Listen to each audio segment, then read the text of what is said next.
அணுகுலைகள் சுவாசம் கூட விஷமுமான தூத்துக்குடியின் மண்ணிலே சுவாசம் கூட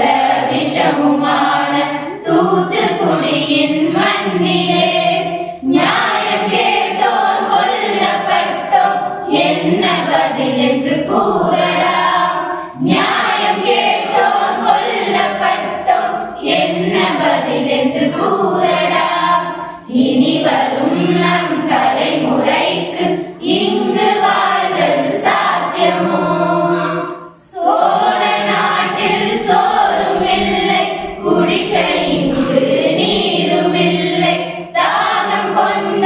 பறவையெல்லாம் தவித்து திரும்பி போகிறேன் என்னை கிணறு எரிவாய் வென்று எல்லாம் அழிந்து மாறுதே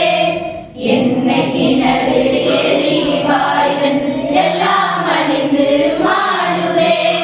வளர்ச்சி ஒன்று வேண்டுமென்றால் தாயை கொல்ல முடியுமா வளர்ச்சி ஒன்று வேண்டுமென்றால் தாயை கொல்ல முடியுமா இனி வரும் நம் தலைமுறைக்கு இங்கு வாழ்தல் சாத்தியமோ மண்ணும் மணலும் காற்றும் நீரும் திருடி சென்றவன் யாரடா மண்ணும் மணலும் காற்றும் நீரும் திருடி சென்றவன் யாரடா இனி வரும் நம் தலைமுறை